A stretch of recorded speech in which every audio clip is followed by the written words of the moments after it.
మన తెలంగాణలో పురాతనమైన కోటలు చాలా ఉన్నాయి. అందులో ఒకటే కరీంనగర్ జిల్లాలో ఉన్న ఎలిగందల కోట.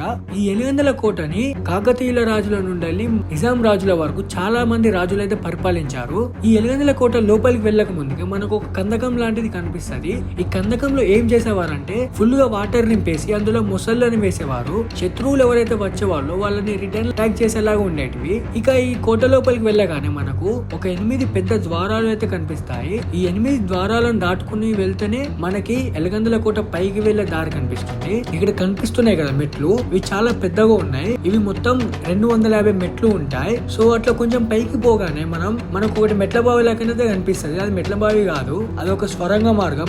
అండ్ ఆ స్వరంగ మార్గం ఎక్కడి నుండి ఎక్కడికి ఉందో ఎవరికి తెలియదు. అంతేకాకుండా ఎలిగందుల కిలాలో చాలా రకాల జైళ్లు కూడా ఉన్నాయి. ఒక పాపం చేసిన వారికి ఒకటి, ఇంకో పాపం చేసిన వారికి మరొకటి, అలా అండ్ చాలా చీకటి కూడా ఉన్నాయి. కాస్త పైకి రాగానే మనకి ఆంజనేయ స్వామి విగ్రహాలు, లక్ష్మీ నరసింహ స్వామి విగ్రహాలు కూడా కనిపిస్తాయి. ఇట్లానే కొంచెం పైకి వస్తే మనకి మసీదు కూడా కనిపిస్తుంది. అండ్ ఈ మొత్తం ఎలిగందుల కిలా పైకి వచ్చాక మనకు చిన్న చిన్న కోటల్లా కనిపిస్తాయి. ఆ కోటల పైన మనకు ఫిరంగులు కూడా కనిపిస్తాయి. అట్లా ఒకటి కాదు, చాలా ఫిరంగులు ఉన్నాయి ఇక్కడ.